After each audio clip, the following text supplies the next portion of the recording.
T20 world cup ప్రారంభం కానుంది. ఈ మెగా టోర్నీకి అమెరికా, వెస్టిండీస్ సంయుక్తంగా ఆతిథ్యమిస్తున్నాయి. వన్డే ప్రపంచ కప్ను త్రుటిలో చేజార్చుకున్న భారత్ పొట్టి కప్పు వేటకు బయలుదేరింది. టీ20 కప్ను సాధించి విశ్వ విజేతగా నిలవటానికి ప్రపంచ కప్పుకు ఎంపికైన భారత ప్లేయర్లు అందరూ నిన్న యునైటెడ్ స్టేట్స్ కు బయలుదేరలేదు. ఐపీఎల్ ఫైనల్ ఆదివారం ముగియనుండటంతో 2 బ్యాచ్లుగా అగ్రరాజ్యానికి వెళ్తున్నారు. అయితే తొలి బ్యాచ్ తో పాటు విరాట్ కోహ్లీ కూడా అమెరికాకు బయలుదేరాల్సి ఉంది. కానీ జట్టుతో కలిసి అతను వెళ్లలేదు. కాస్త ఆలస్యంగా అగ్రరాజ్యానికి చేరుకున్నాడు.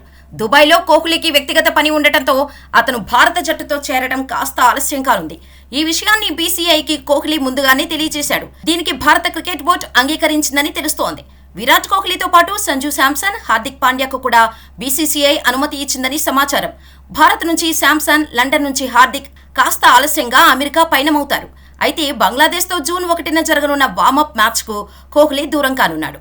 టీ20 వరల్డ్ కప్ ముందు భారత్ ఆడే ఏకైక వార్మప్ మ్యాచ్ బంగ్లాతోనే. అమెరికాలోని పరిస్థితులను అర్థం చేసుకోవడానికి భారత ఆటగాళ్లకు ఈ మ్యాచ్ ఎంతో కీలకం. కానీ ఈ కీలక మ్యాచ్కు కోహ్లీ దూరం అవ్వనున్నాడు. కాగా జూన్ 5న ఐర్లాండ్తో టీమిండియా తమ తొలి మ్యాచ్ ఆడనుంది. జూన్ 9న భారత్ పాక్ మ్యాచ్ జరగనుంది.